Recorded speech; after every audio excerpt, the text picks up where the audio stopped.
English is the language of the colonizer. However long it's been spoken here and in whatever form, it's like a Germanic language with Latin letters. It doesn't really make sense at all why it's here other than through the colonization. The way that we speak is actually more attuned to different kind of letters, maybe runes.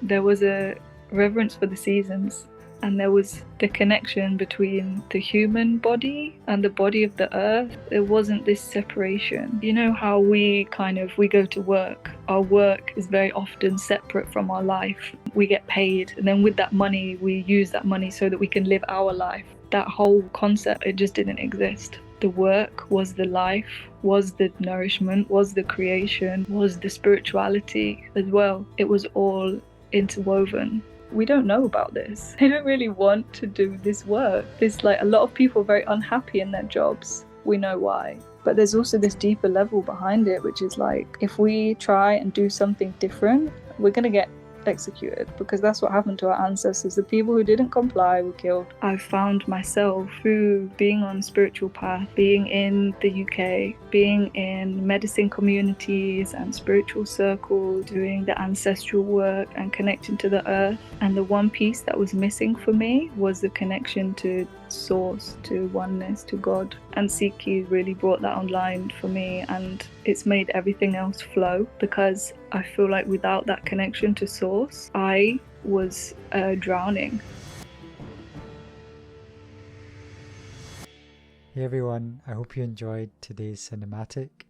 Before we dive into the podcast, I just want to take the time to ask you to please like and subscribe to this channel, the podcast, invite more guests on, and share their wisdom as we grow Illuminating Dialogues. I also want to share with you that I'm offering one-to-one coaching. This is a space where we navigate together to clarify your vision, align yourself to your values, and achieve transformation. If you feel called for that, you can book a session with me on my website, Jhoty.com. There should be some testimonials as well there. The links are in the description below, and also there's a link for you to join our WhatsApp community as well, where you can discuss these episodes. So I hope you enjoy the rest of the podcast ahead. Hello everybody, and welcome to Illuminating Dialogues number 44. We really have the pleasure to sit down and talk to Kirsty Apshara Kaur today. How are you doing, and where are you coming from? Hello, thank you so much, Jhoty, for having me. I am doing really good, and I'm in Nottingham today. This is the land where I grew up. I wasn't born here, but this is where I've grown up, where my parents live. So yeah, hailing from Nottingham. Awesome. And of course I'm in Glasgow. We're both on these British Isles.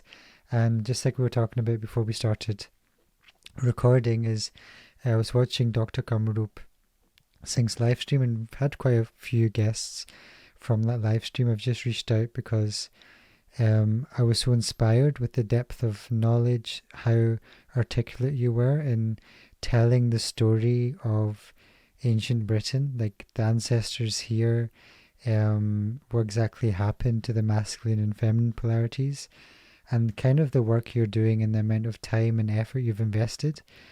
And in Illuminating Dialogue so far, we've kind of gone through a lot of spiritual understanding from the Sikh angle as well, and we've touched on ancient Britain, but I'd just love to now just delve really deep into it and kind of really understand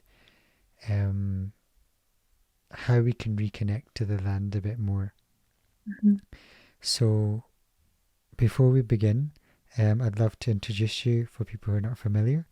So Kirsty is an artist, ancestral healer, and graduated in ecology and arts at Goldsmith University of London, helping us connect deeper to plants, the land, spirit, and mystery, which we'll find out later. So hopefully we'll dive into Native Britain, decolonizing, colonizing, the ancient practices of the ancestors, and how all of this history has affected us. Probably everybody watching this, actually.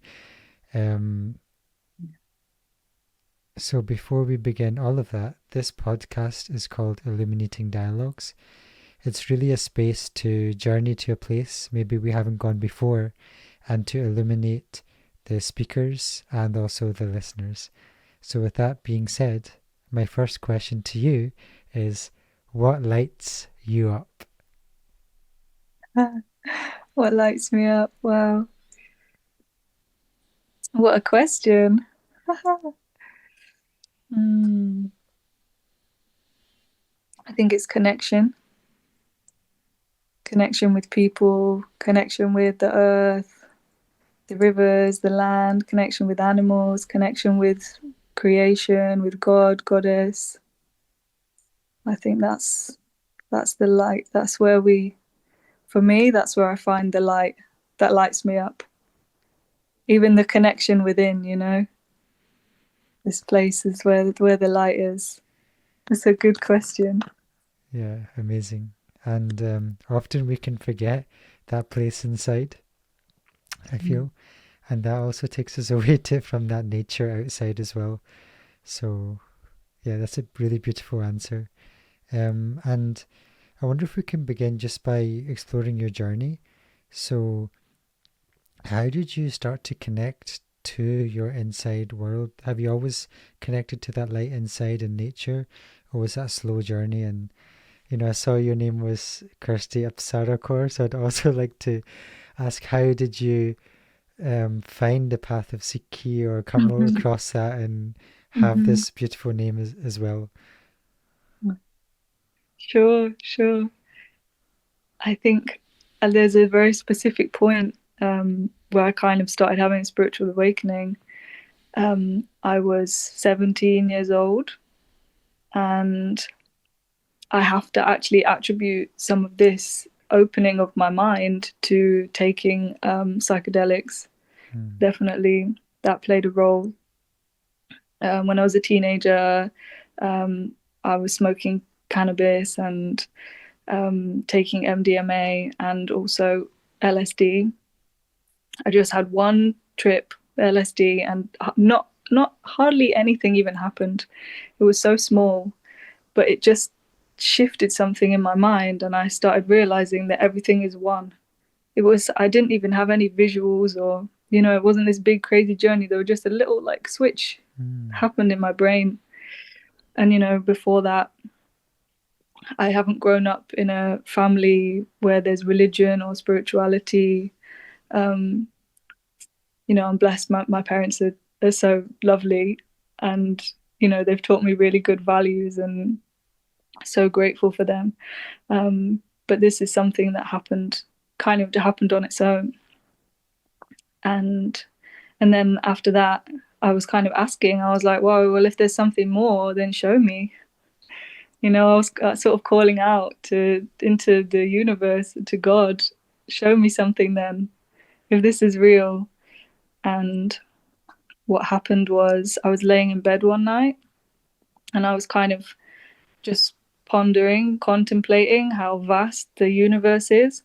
And I heard a ding in my head, and then a voice spoke to me. Different to how a voice speaks to you when it's your own voice. It was like something else. I don't know, an angel or a spirit, but a good one, or part of myself, part of the Paramatma. And this voice like explained some things to me in a way that I understood. And then just like that, it disappeared. And I was like totally blown away. I didn't speak to anyone about it for months. I kind of kept it a secret. I was like, wow, this is it was a big thing for me at that time. And then from then, I was like, okay, I see there's something more happening here. Okay, thank you. And I started learning meditation and doing yoga, and yeah, just asking questions and exploring life in a different way. And that's sort of 12 years ago now. Wow. So it's been a gradual process since then, of deepening and unraveling and, clearing karma and shedding layers. And Amazing. yeah, There must that have been was, a big integration process as well, like to come from a state of, I guess you were seeking something as well to be drawn to psychedelics or MDMA. It must have been like a seeking, um, or yeah. or was it just something that happened spontaneously and then you had that kind of experience? I think in my subconscious, there's always that part that probably in all of our subconscious, Mm. there's that part that wants to experience more, that wants to go further. And I've always been someone who's like very quick at doing that, Mm. wanting to experience things. So, when given the opportunity to experience like MDMA or something like that as a young person, I was like, the first chance, I was like, yes, and I think that it is that subconscious part of us that knows that there is something more and is like pulling in the experiences that we need to take us there to remember Mm. more of, what we truly are. And as you were starting to meditate more and do yoga more, I guess you were in the UK, in England. How did that journey progress into maybe integrating, learning more? Um, how did that journey unfold for you? I was called to plant medicines, and they've helped me so much on this journey of remembering and unraveling. So I went to a couple of years after that first experience, I went to Peru and drank ayahuasca in Peru. And that really changed my life. At the time, obviously it's a big experience that changes you in itself. Um, and the ayahuasca journeys that I had, they weren't very visual, or there wasn't like huge big things happening at that time. But when I look at my life then and 6 months later, everything had totally changed. It's like all the places in my life where I wasn't going in a good direction, she turned them around.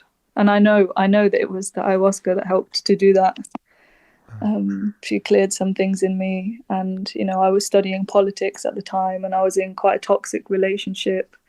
And 6 months later, I'd quit those studies. I'd moved back home. I'd ended the relationship, and I was going to study art instead, which Amazing. is much more, my path. Amazing. So it unfolded from there, and then I was studying art, and it feels like I've been studying art ever since, and now I've just finished. And yeah, the spiritual journey has kind of continued along the way, and with other experiences and people, and also plant medicines. It was this is what is this is what's helped me along the journey so much. So I'm very, very grateful for that. And I would say another piece of the journey, a lot of experiences with plant medicines and healing and deepening and the ancestral healing as well, all came through that. Um, and then the next thing that came into my life, which was probably about 4 years ago, was Sikhi. And this came through the Brahm Kavach and the group that is chanting the Brahm Kavach twice a year, which started about 4 years ago. And by some great blessing, I was invited to come and learn the mantra and take part through a friend I was living with at the time. She said, "Come, they're doing this. Come with me." And I'd say the person that I am today, I owe to that. So yeah, that's taken me to where I am now, for sure, for sure. Wow. Very much a blessing. What an amazing journey. And I noticed that you referred to ayahuasca as her. Mm. And for viewers who may not know what ayahuasca even is, or even that ceremony in that side of the world, Yeah. or maybe they come from a very traditional background and they're hesitant about plant medicines, if you could explain why it's like a her, and how does that culture see it in terms of sacredness, and what does ayahuasca really and plant medicines really give people?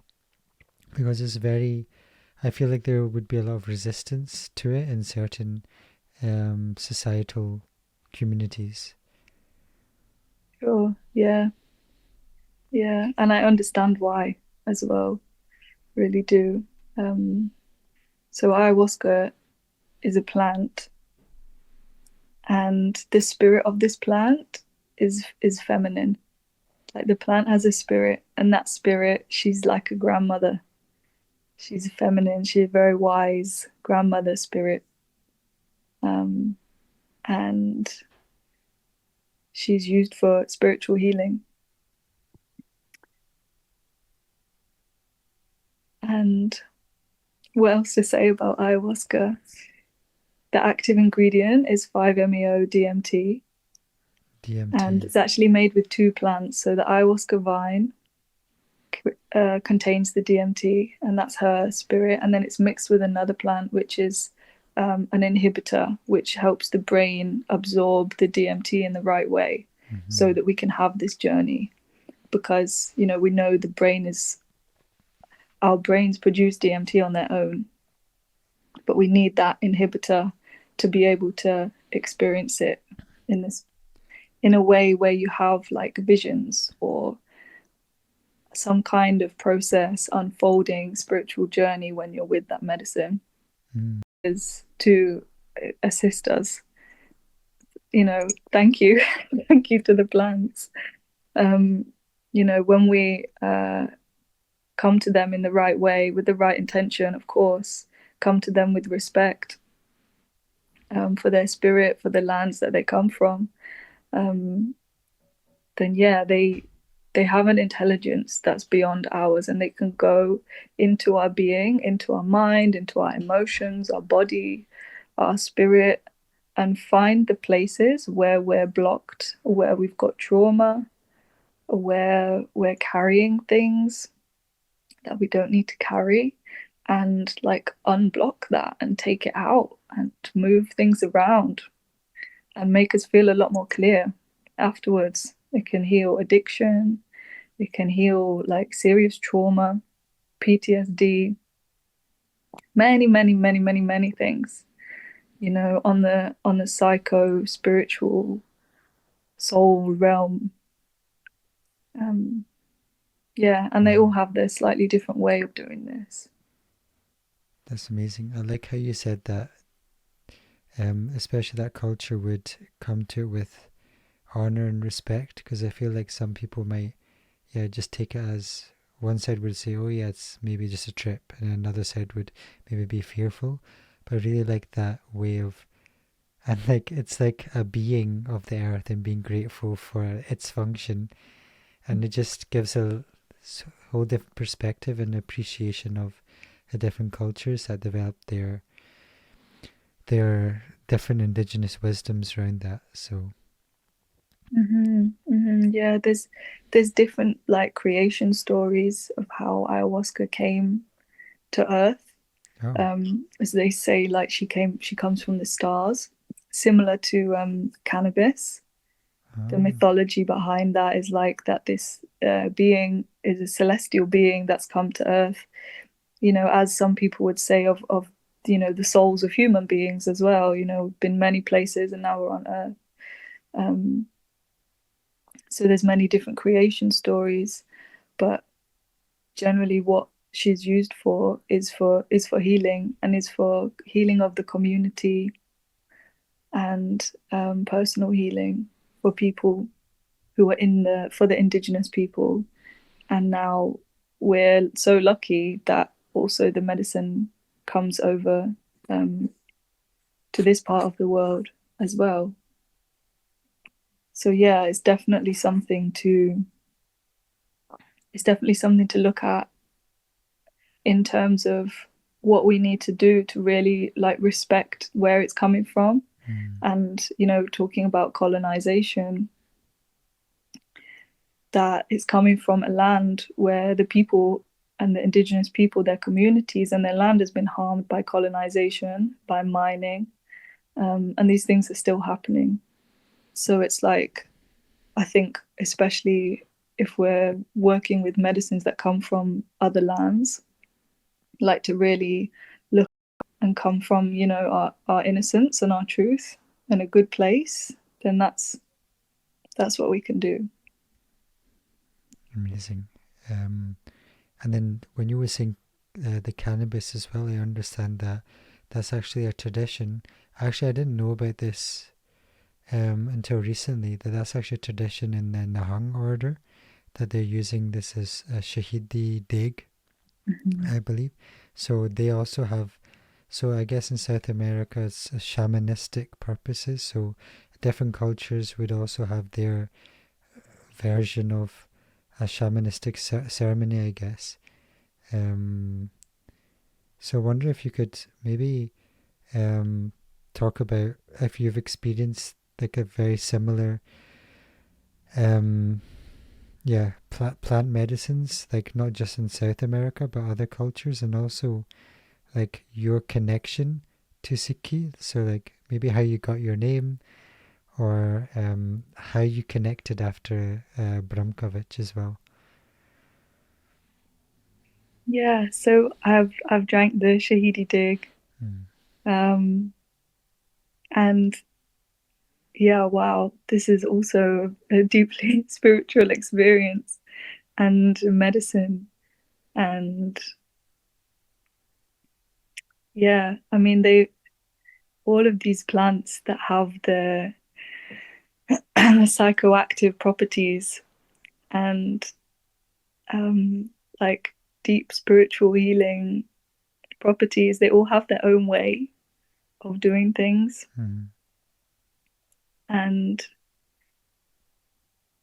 yeah, with the dig, I find it really takes me to the edge where I have to decide, am I gonna let go and enjoy this experience?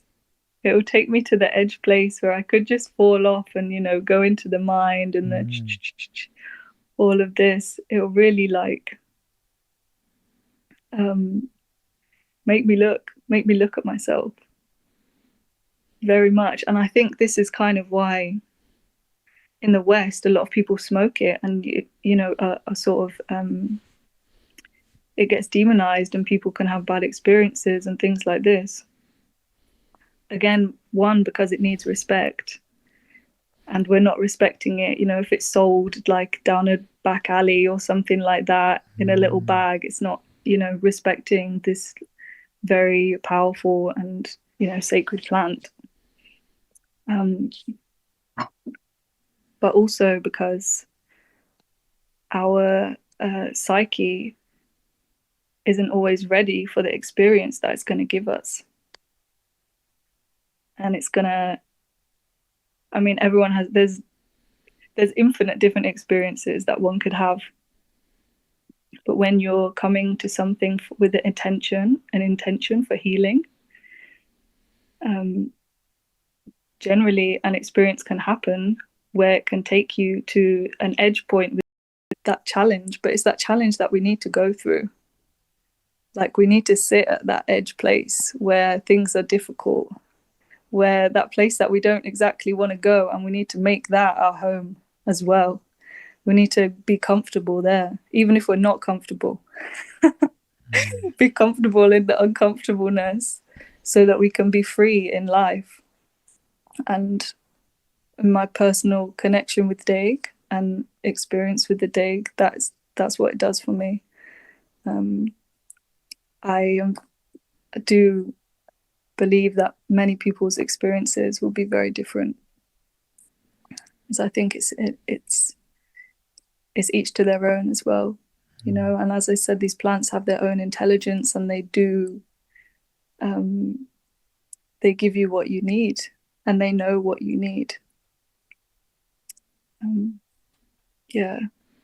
Amazing. And to the second part of your question, so through chanting the Brahm Kavach in the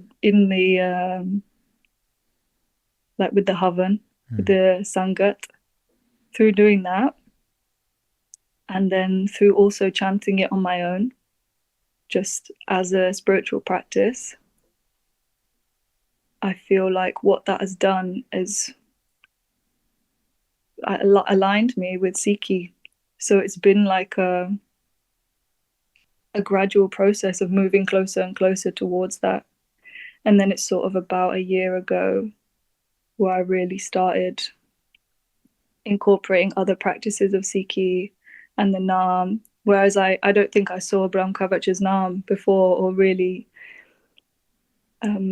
like started to contemplate Naam.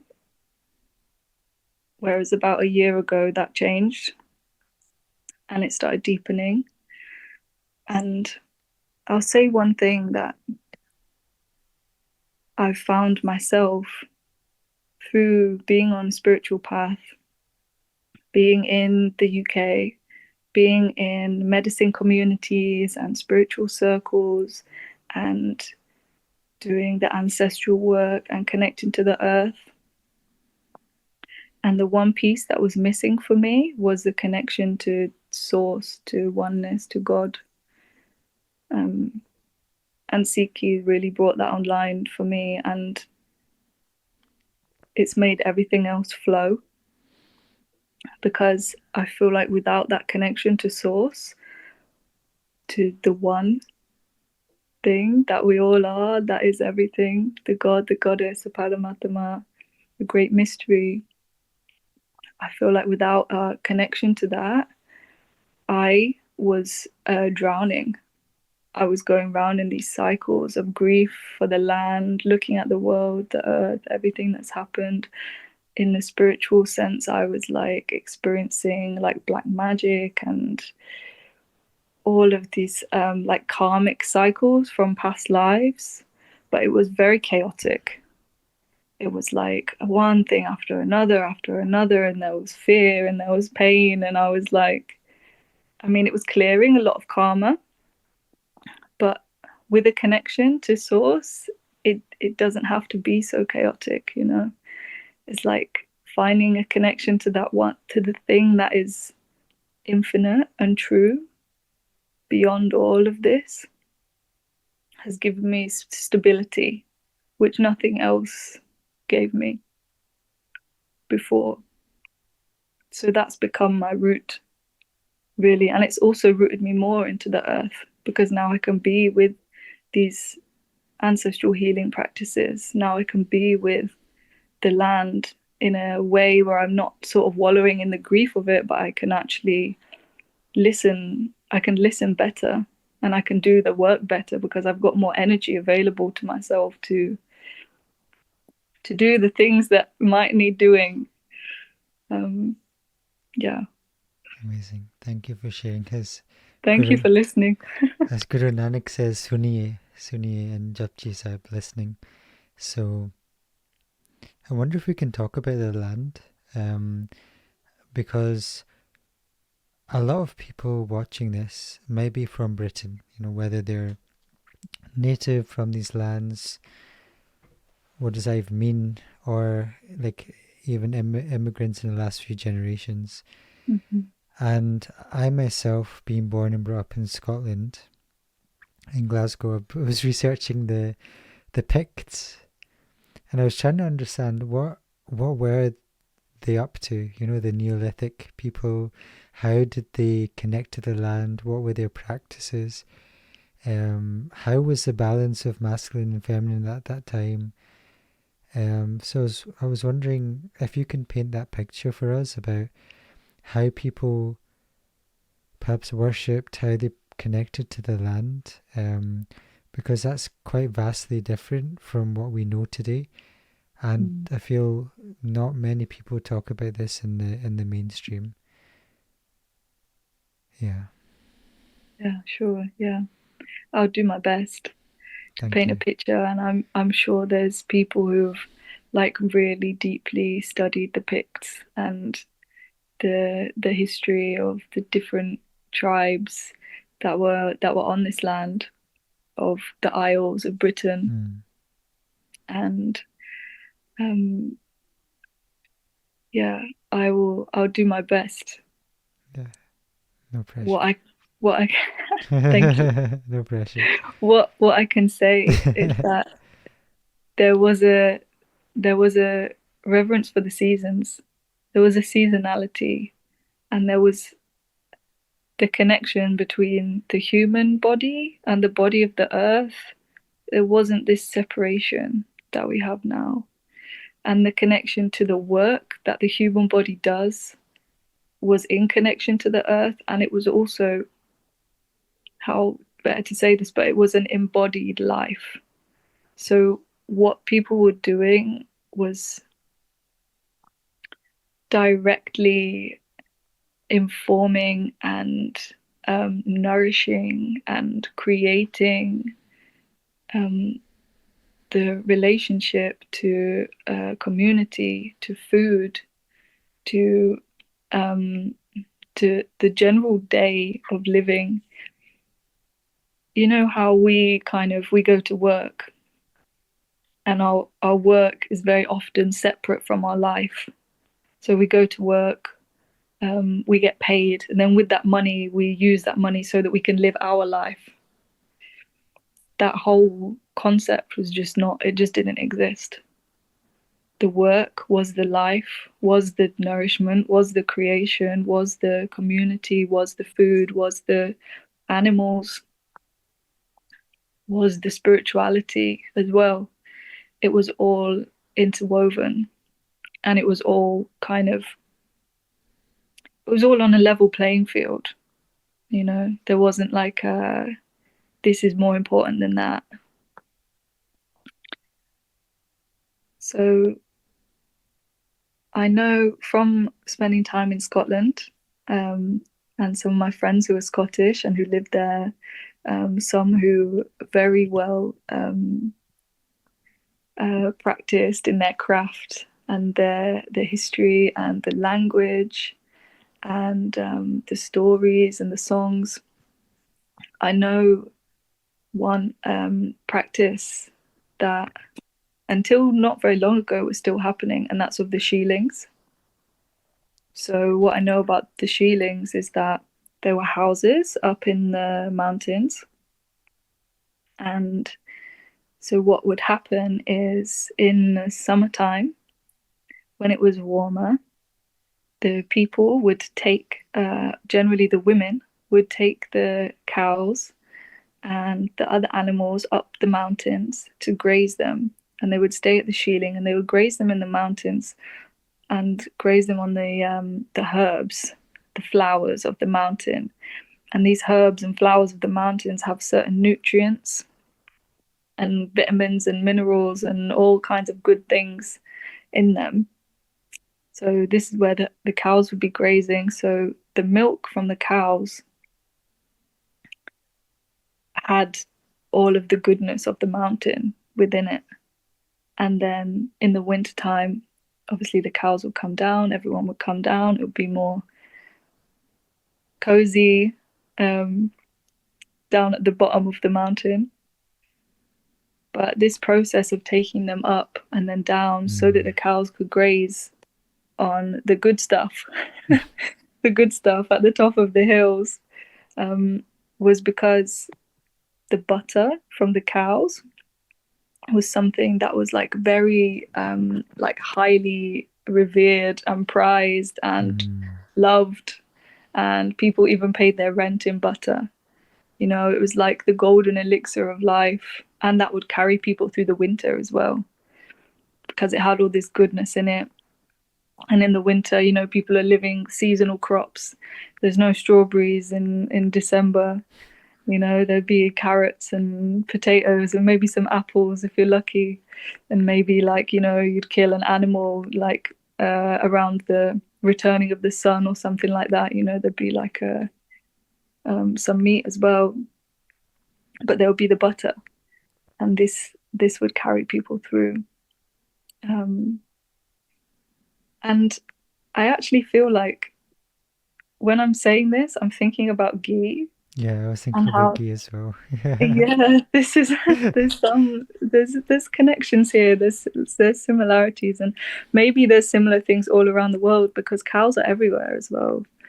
Yeah, and cow also is meant to represent divine feminine, right? Because they're giving you the milk, the nourishment, and they're like so I feel like that, and it's also the basis of a lot of things like ghee, like lassi we have. I don't know if they have a lassi of ancient Britain, but I'm sure they did. But and also like what you were talking about, like the seasons, like everything is in balance and harmony. Like there's a give and there's a take. The lunar cycles, like I think nowadays people are getting much more in tune. Like I've seen on Instagram a lot of posts like, oh, the moon has gone into this and this will make you feel like this. And because I'm doing podcasts and coaching and stuff, I'm more in tune with my emotions. I'm like, oh my God, emotions are coming up, or I'm starting to notice these happening in relationships of talking, right?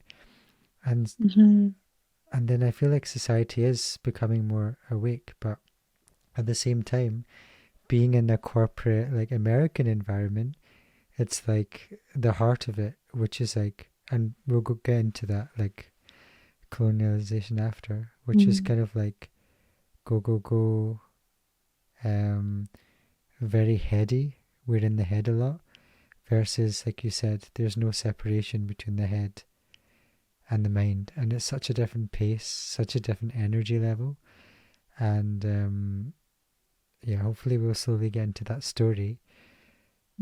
But I would love just to speak about the natural rhythm of the moon, how the balance between the genders were at that time as well, the balance of, yeah, like I think we already spoke about farming, and also the rituals and the connection to the land, because they also had standing stones, and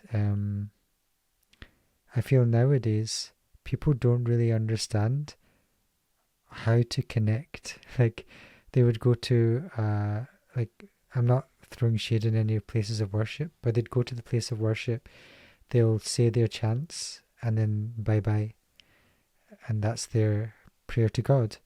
But it's much more different. It's more of a grounded experiential like embodiment rather than just a very heady experience of a God concept. So sorry, there's a lot in there, but if you could maybe expand on that for people.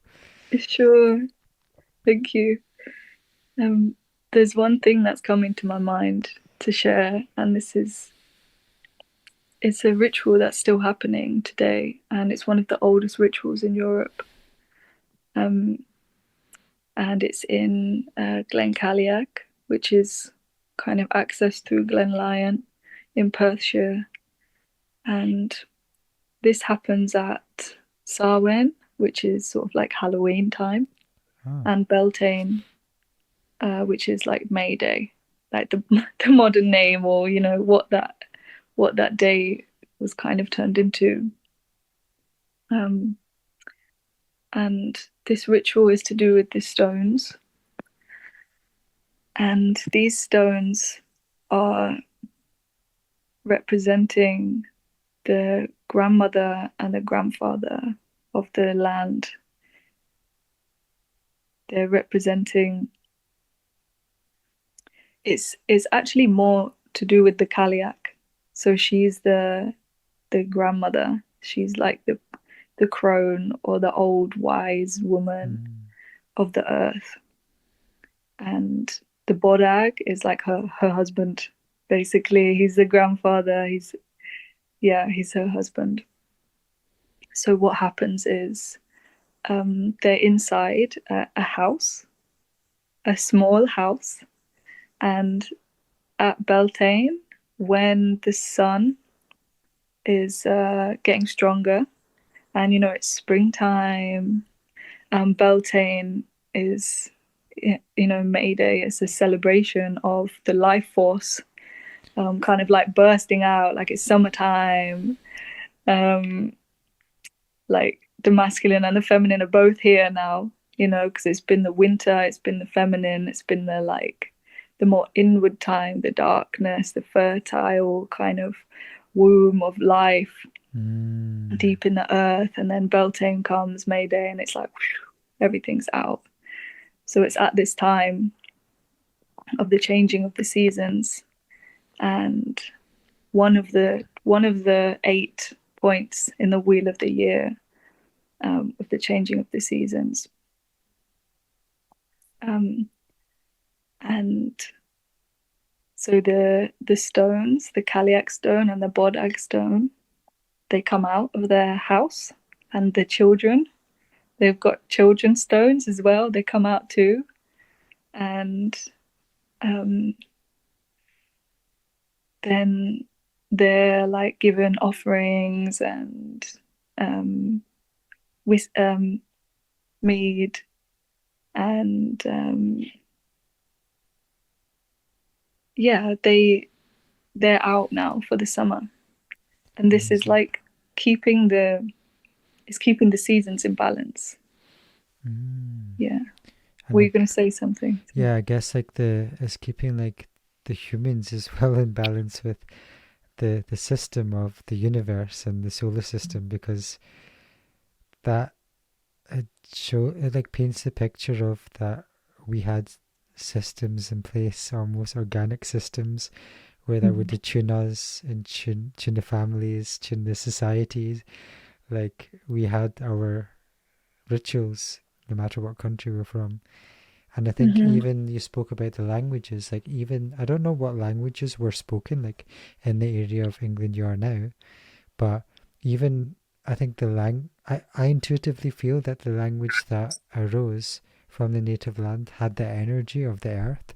So when the mantras were spoken of that native language, that probably then did have an effect, as opposed to maybe another language coming in years later, right? Yeah, definitely.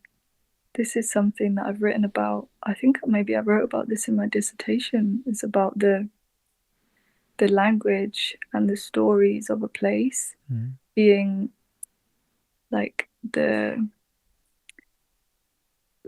literally the language of the land. Trying to think of a different word to use other than language to describe it, but that's almost like the code. The code is not the right word at all, but you know what I mean. That's the sounds and the vibration. The vibration, yeah, of the land. Of the land when it is spoken through human mouth.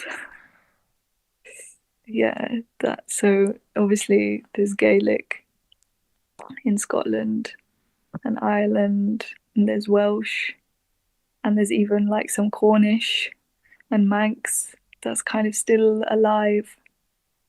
And I know there was like an old kind of Britain language.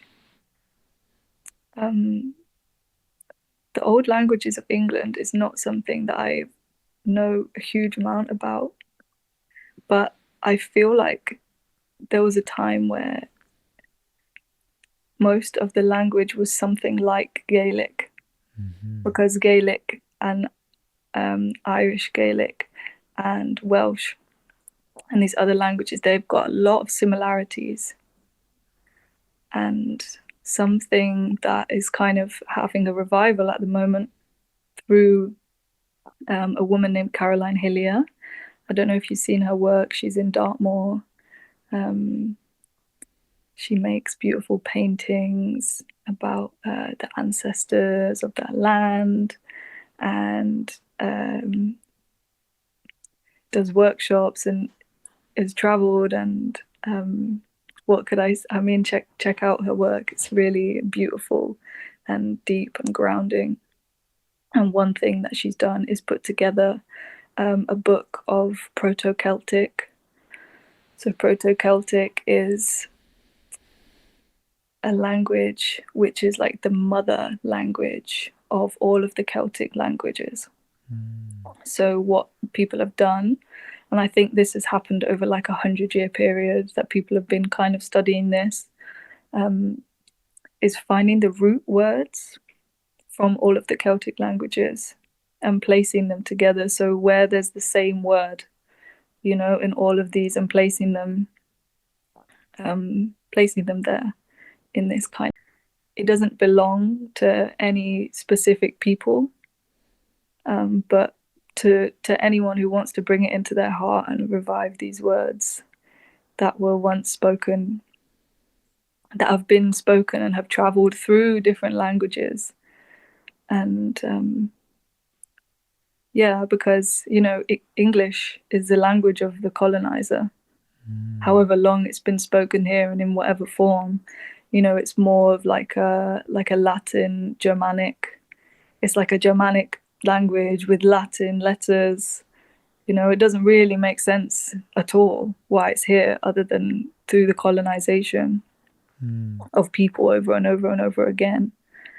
The way that we speak is actually more attuned to different kind of letters, maybe runes, and how the writing that was used here at one time, and that the sounds that the runes make, this is something that I learned very recently, the sounds that the runes make actually would make it easier for us to write because of the sounds that we make when we speak. And I suppose accents probably developed from that too, right? The way we enunciate. And also we're speaking to Dr. Francesco Luis, about the importance of mythology as well, and like if the mythology as well comes from the land and we're connected to that mythology of the land, and like you were just explaining, then we have that narrative of our ancestors and we can connect to that. But if we're kind of stripped of our mythology, if that culturally has been taken away, then that also takes away, it's kind of like spiritual warfare in a sense, that it takes away the whole, there's different vibrational levels to it, and I feel like it takes away so much depth from people, and then you can just reprogram them with any other narrative of mythology. So with that being said, maybe we could talk about the topic of your dissertation, and we can also start to talk about how did that very idyllic picture, you mentioned colonizer, what is the mentality behind colonizer? Yeah, I love what you said there, which has gone out of my head now as I'm thinking about your last part of the question. Sorry, so many questions. It's your topic of your dissertation. Yeah. What did you say before that? What did you say just before that? I think it was about mythology and like the narratives in people's head. Yeah. Exactly. So, and we get to this place that we're at now, and the general consensus is like, who are we? Like the modern people, but like we don't know who we are. We like generally the mass population is like so far away from some kind of deeper understanding of what we are as human beings.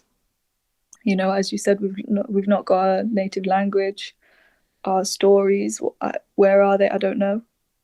You know, it's we've been reconditioned through the education system, through the media, through all of this modern stuff.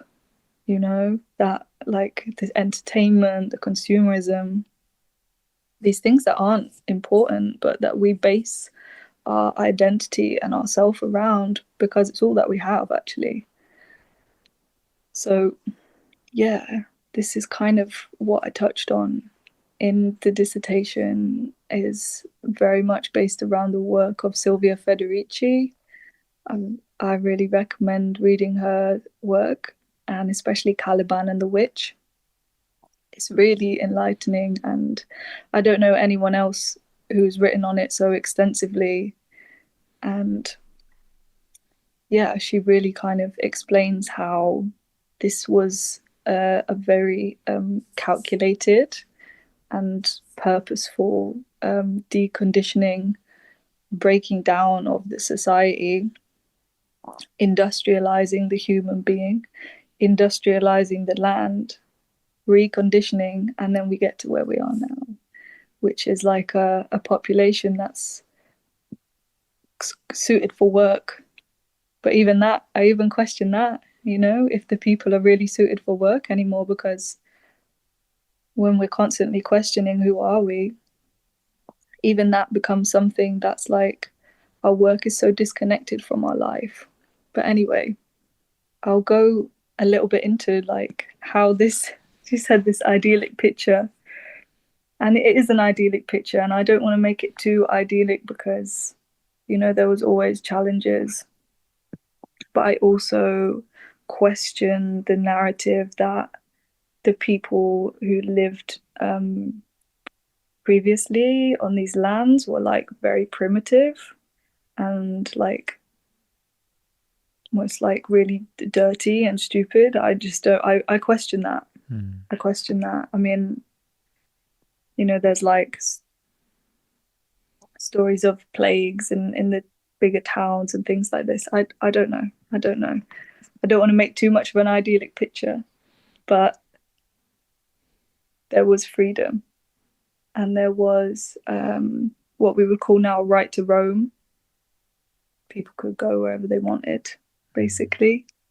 You could eat the food from the land. You could climb a tree. You could sleep wherever you want. You could build your house pretty much wherever you wanted. There was big kind of communal areas for people to grow food and graze cattle. And these were also like community spaces where people socialized, especially for women at that time. This is where like women would come together. They would be with the children. They would be like a communal, like looking after children and, you know, doing the other things that women wanted to do at that time, and also tending the crops and the land and things. And what happened sort of this gradual process, I'd say over kind of like 300-year period, beginning sort of like the 15th century is really when it was beginning. And if you look at what was happening in the world at that time, the colonial projects were going from Europe to America, to Turtle Island, the North and the South, and also Africa. And there was a lot of this, like the colonial projects of Europe were really like sticking their teeth in at that time. And, you know, we know about all of the violence that's been ensued and, you know, terrible things that have happened from that. And what they were doing is they were taking resources as well as people and all of that. They were finding minerals and other kind of like raw materials, resources, and bringing it back to Europe, back to England. And they're like, we need to turn this into something profitable. So they had their plan for what they wanted to do with these resources, what they wanted to make, you know, weapons and all kinds of other things. And as we've just said, the common person at that time, the kind of peasant class, the general human being was living this very kind of, you know, free, probably hardworking, but embodied life. Like the work was embodied with the life. And the spiritual connection to the land and to life itself and to the sacred sites and the yew tree groves and the oak tree groves and the standing stones and these kind of ritual places of ritual and connection and places of what's the word? I guess spiritual power as well, right? Spiritual power, yeah, place of spiritual power, places of rites of passage, where you'd come into your spiritual maturity, where you'd come into your adulthood, and you'd come into your spiritual adulthood through like being witnessed by your community. These things were all they were all still there. They were all still happening at this time. And so the bourgeoisie, it's kind of a similar story of a violent process, which is the same thing that happened on Turtle Island, that happened in America, that's happened in other places. There's a violent changing of hands of power, and the people are told, you're going to do this, and if you don't like it, then we're going to kill you, basically. So what happened was, people were told, now you're going to come and work for us. You're going to be put into wage labor. The men, you're all going to work. The women, we're not too bothered about you. But the land, we're going to take the land as well. So like huge amounts of land were enclosed, and it's called the land enclosures. They were enclosed and turned into farmland, or land for hunting, like private kind of hunting land for hunting deer and other animals. And this is actually, as you're in Scotland, this is actually kind of a process that's still been happening in Scotland. And I mean, it's happened over a few hundred years, but when you look at the people that own the land now, most of the land is owned by a very small amount of people. And there'll be huge estates that are owned by one family and have been owned by one family since the land enclosures, since the colonial times, when all of this unfolded. So, these things are still in play and still affecting us now. So people were taken off the land, and the people who refused were executed. And this also comes to the witch trials as well, because obviously people had their spiritual connection. So they're like, no, we're not going to, take this. They're not like, their minds hadn't been deconditioned yet to just take on whatever, you're told at school kind of thing. They were still with the connection to the truth, to their land, to their connection to God, to oneness, to the mystery. So this is where we get the witch trials, and they take all the magical people that they can find, and they're executed. And there's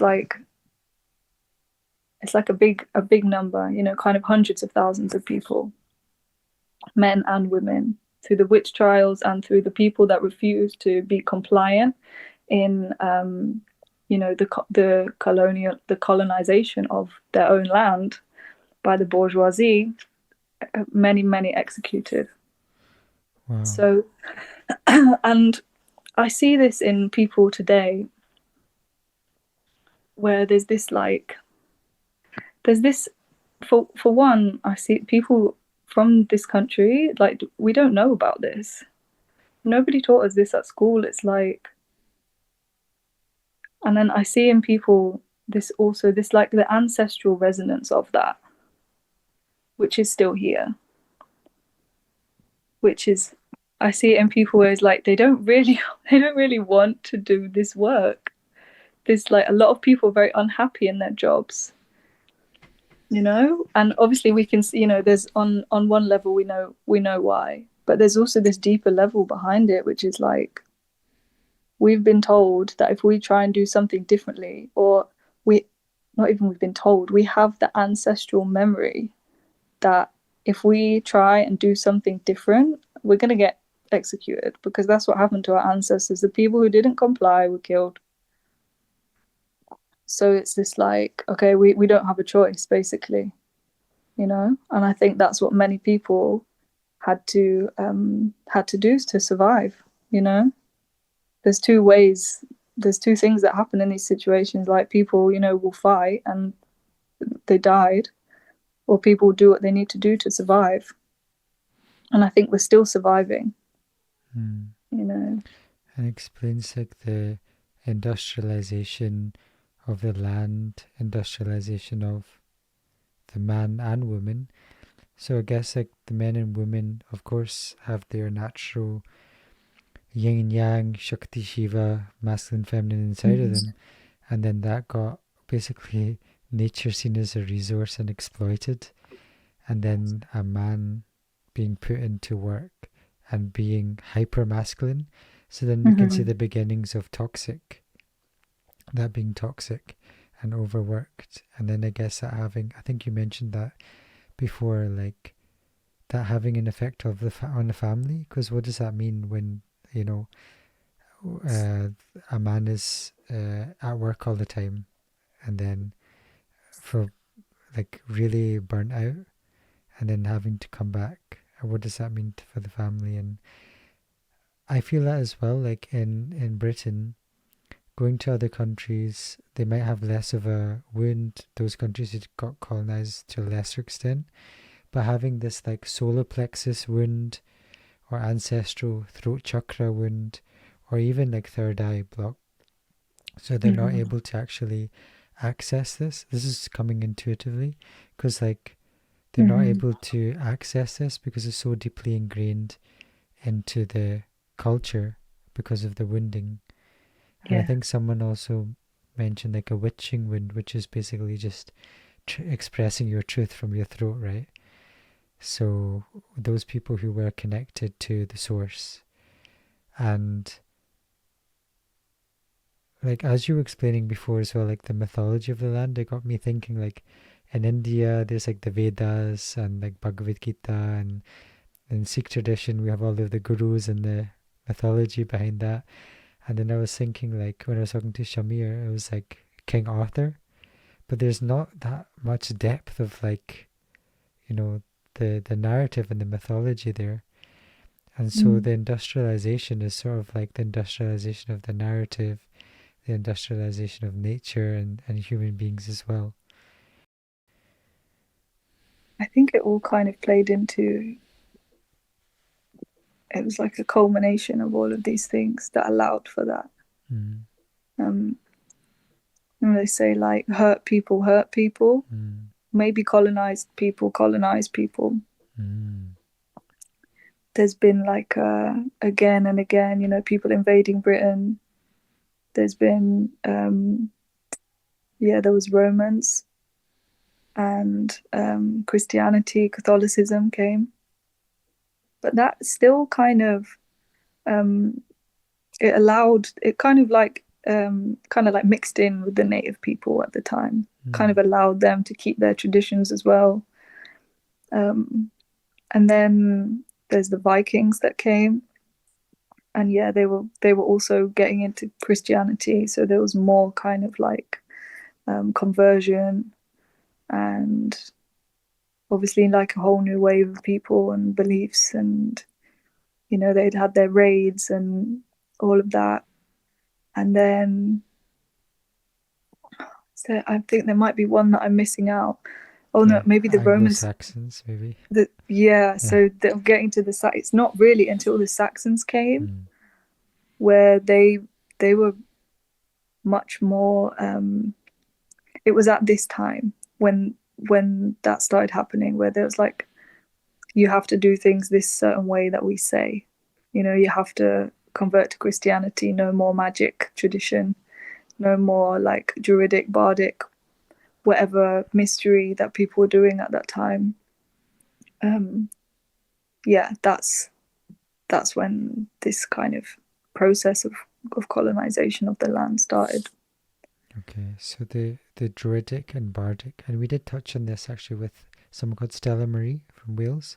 So we touched on the Druidic and Bardic understanding, but maybe for the viewers who don't really understand, how did the Druidic and Bardic practices differ from that kind of strict, like hyper religious practices?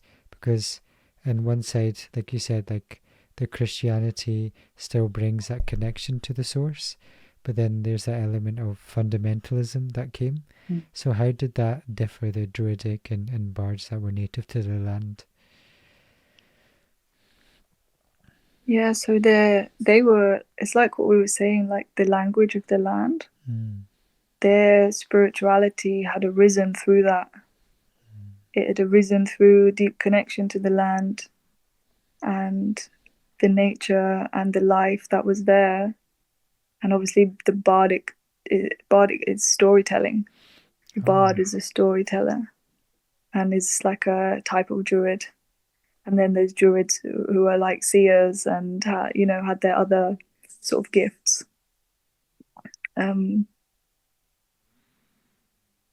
Yeah, I mean, it's the language of the land rather than something that's coming and being put over the top of that. And it's also, yeah, it didn't have that like you have to come and do what we're doing. Everybody must be a druid now. You know, the people were free. The people were much more free to be how they naturally were.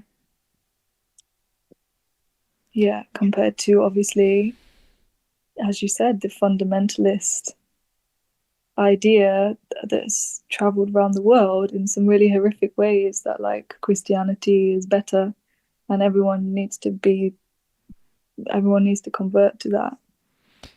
And with this, I also am gonna like flip that on its head a little bit, and I'm gonna say that there is also some positives with all of the terrible things that happened through colonization and through like the Christianity missionaries that have traveled around the world, and how that's been a violent process. One thing that it has stopped is human sacrifice. And I mean, I wasn't there at the time when they were doing that human sacrifice. Maybe I was in a past life. I don't know. But for me now, that's a good thing. I do think I don't think that's necessary. So, I also just wanted to add that in there because things aren't black and white as well. Things are not black and white. And yeah, and I wanted to just touch on something else that you were saying about, the mythologies and the stories that have been lost, and that there is still mythology and stories there. And if we look to Ireland for this, they really carry that. And obviously there's stories in Scotland and in all of the kind of, Celtic corners of these isles. There's bits and pieces. But Ireland really has like some solid mythology, and there's some bits that travel across all of it as well. There's like, if you look at the themes, like things start to sort of unfold, in Scotland, in multiple places, and in Ireland, there's stories of Fionn and the Fianna. So Fionn is a warrior, and the Fianna is his army. And there's one story where I think he battled the king of Tara, and he won. So he won an army. And it's being passed through like mythological stories, but actually it's something that is like, maybe at one point it was sort of like a more like, if Fionn is this warrior character of the land that was sort of guardian of the land, that was sort of like almost like a demigod or a god or something like that of the earth at one time. And that's something that's like that the people carried within them as well. And on a feminine level, we can look at Bridie, because that's the same. There's Bridie's well here, there, and everywhere across these isles. So these characters, these gods, goddesses that were part of like the civilization, that were something deeper that people use to identify with the question, who are we? And to identify themselves with the nature of the land. I've kind of got some understanding of this, but I'm talking about Fionn. And maybe Fionn was like a spirit, a god, a guardian of these isles, in whatever form that may be. And I had a dream once And before I went to sleep, I was really praying. I was saying, I was having a moment of like, who am I? You know, I was having one of these moments and I was like, please connect me to the truth. And then in this dream, that's a whole nother story. But it showed me the spiritual landscape of this land where I'm from and the water, how the water flows underneath, and some of the meaning of the places that were here. And at the end of that dream, I heard a voice and it was saying, it said, as if it was telling a story, it said, and then Finn said, show us your ways then, King. And it's saying King is talking he's talking to Jesus. So in this dialogue at the end of this dream, Finn is talking to Jesus and he's saying, okay, well, show us your ways then. And yeah, I don't know. Maybe something like that happened. Maybe something like that. I mean, this is just it's totally something from my own mind, you know, but it gives a bit of an explanation of like the changing of things and, you know, how things aren't black and white and everything has a meaning, however it's happened, you know.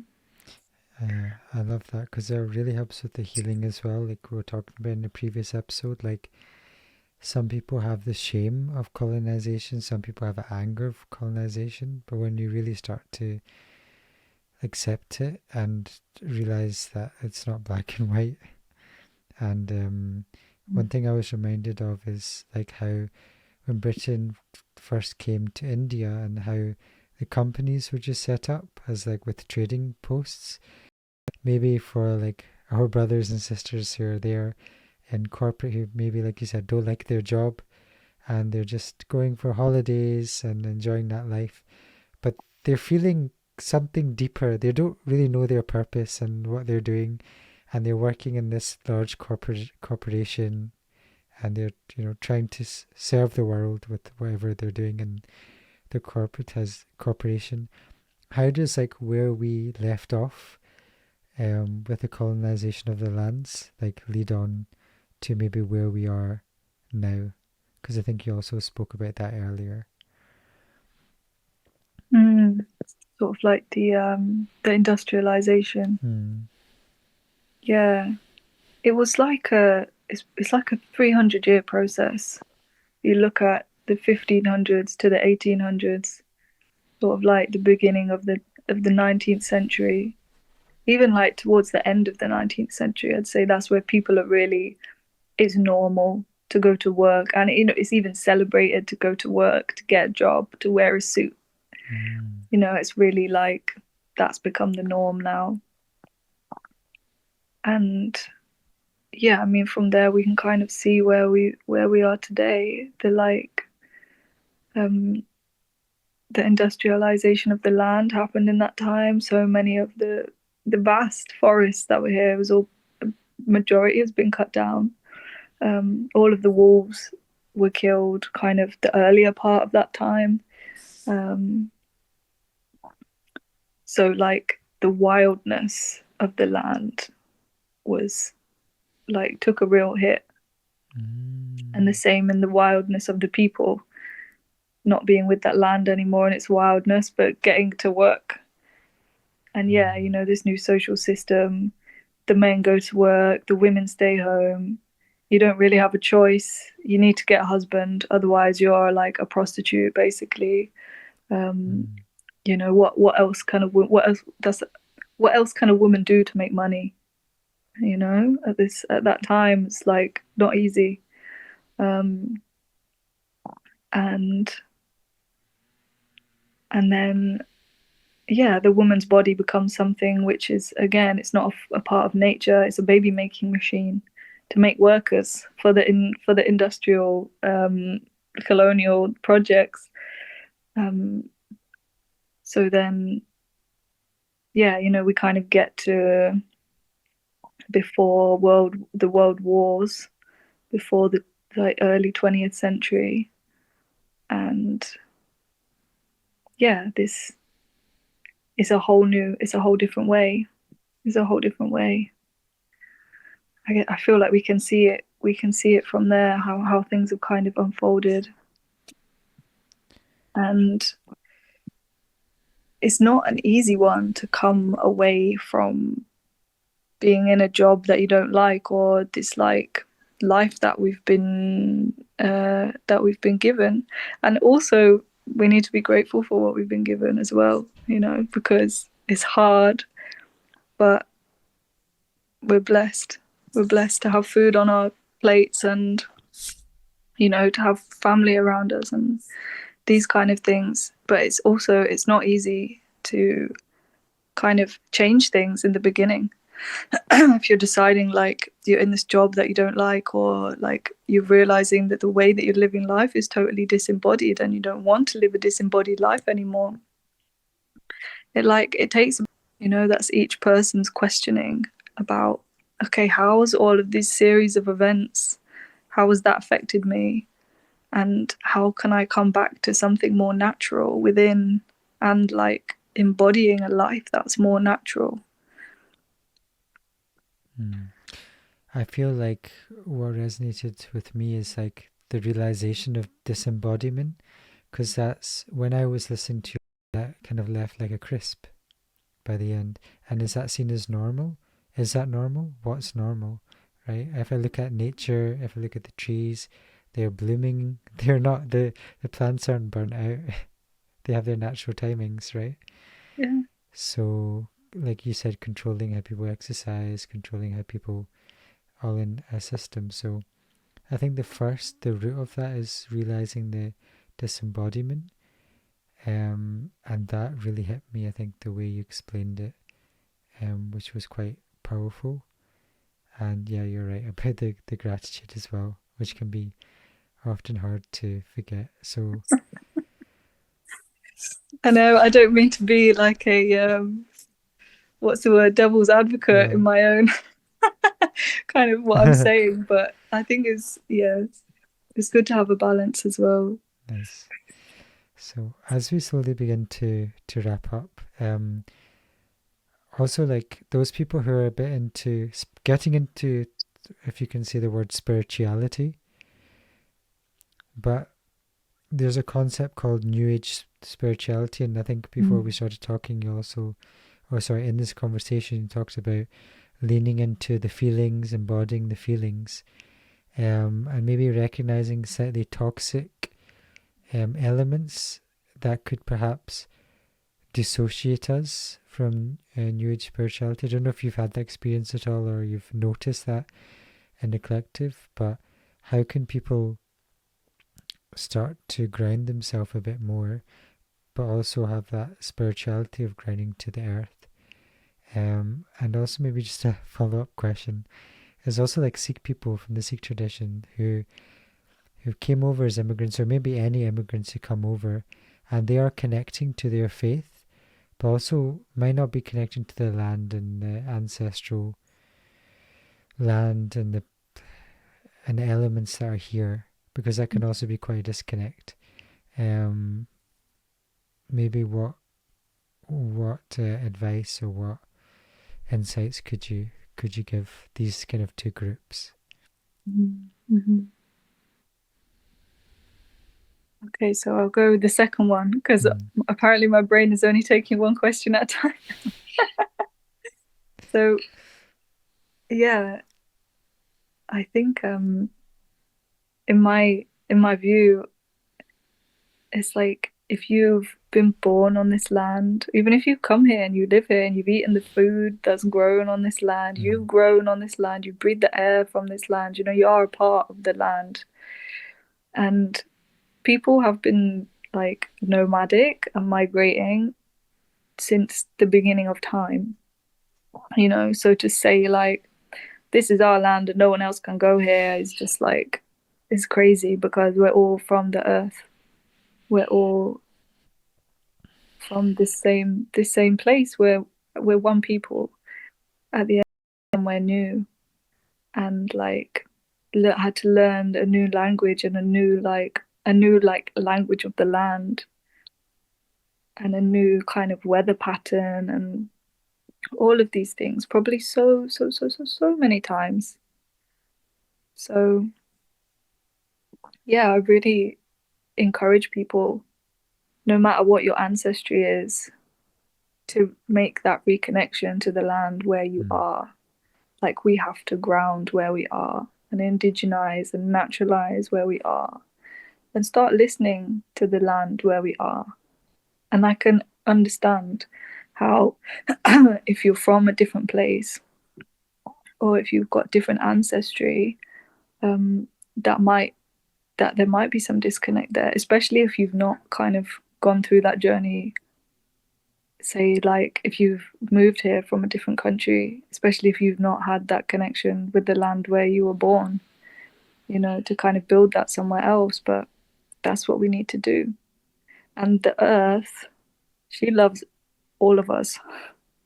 And the spirit of the land welcomes anyone and everyone who comes with an open heart to reconnect and to remember and to be like in a reciprocal learning, listening relationship with the earth, you know, on a spiritual level, on a physical level, you know, maybe we're like growing some food or getting involved in some kind of community project like that. Maybe we're learning like a craft, something practical. You know, all of these things like are so welcome, and that's how we start to build and repair.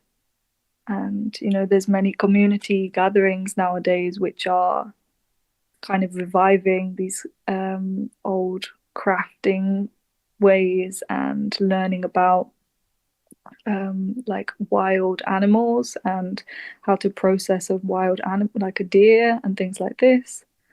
Um,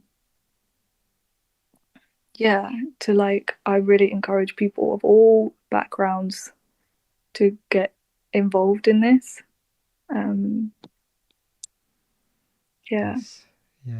one people, One one land, people. one earth. And is that homecoming kind of that homing I think you mentioned before of just planting? And the reason I ask that is because I know from my mum's generation, they were all, when they had to come, they had to work super hard, like in a shop, all the family together, and barely had time to even see like the loch, right? Like Yeah. 1 hour away from the land.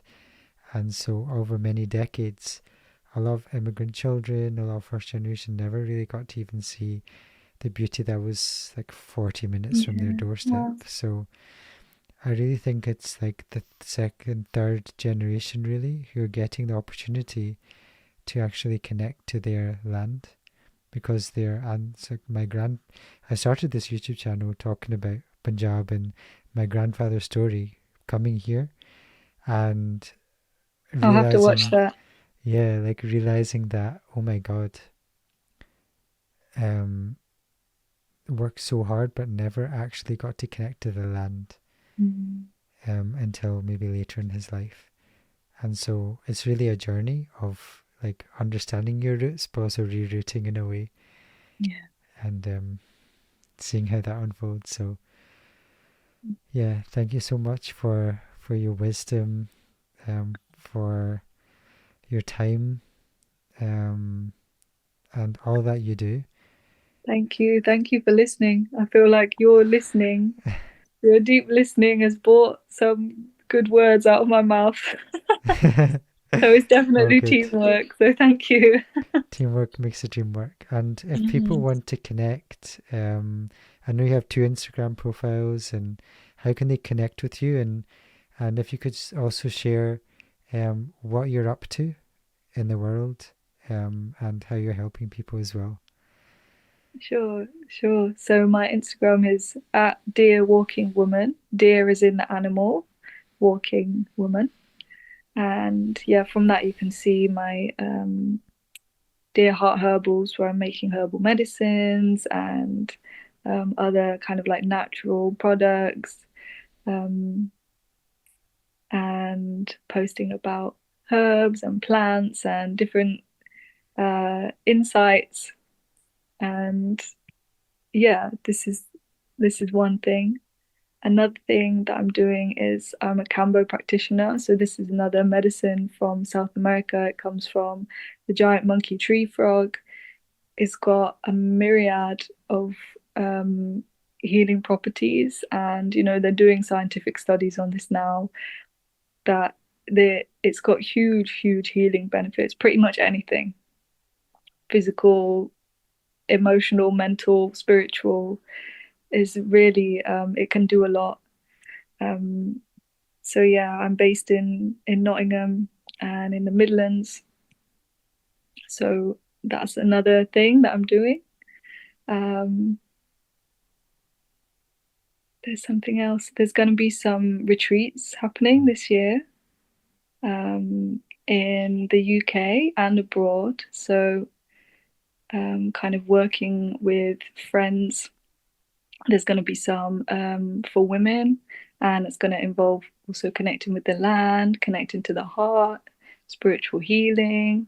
And there's going to be some which is more like yoga, kirtan, also medicine work, kambo, these kind of things that are happening further afield. Um, so yeah, anyone who's interested, if you follow my Instagram, that's the place where it'll all be shared up there. Cool. Yeah, so at the moment I'm building up the business side of things with Dear Heart Herbals. I'm also writing a course on an ancestral healing. Wow. And trying to put together, kind of like piece together all of this, the things that we've talked about, and a bit more, and some practices, so that like there's like it's all there. And if someone wants to go into it, they can explore it themselves, and go through some practices themselves. Yeah, so that's one thing. And then yeah, I mean, it feels like this, so I could go on. There's like all these different things, and I'm like working constantly. But yeah, this is kind of my version of embodied work. So this is what's happening. Cool. It just shows like you're a testament to that. Like you're spending that time, you're lighting that up for yourself and others, right? And it's such a personalized journey, I feel, like ancestral work, but it's so important that someone's out there doing it for, UK, England, and the people here, because I feel like when we work through our own patterns here, like as a male, as a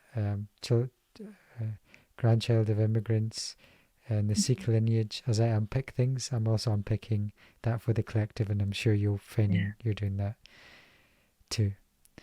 Yeah, the ancestral healing course, it's for people, it's for anyone who's from here, who was born here, who's got ancestry here, no matter where they are, or who's just living here. It's I'm keeping it very open like that, because as we've spoke about, I feel like that's important, and everyone needs to have the opportunity to re-indigenize, and I really want to invite everyone to do that. Cool. Well, thank you so much, Kirsty, again. Thank you. Thank you. And thank you, everybody, for taking the time to listen. Yeah, thanks to the people that have listened as well.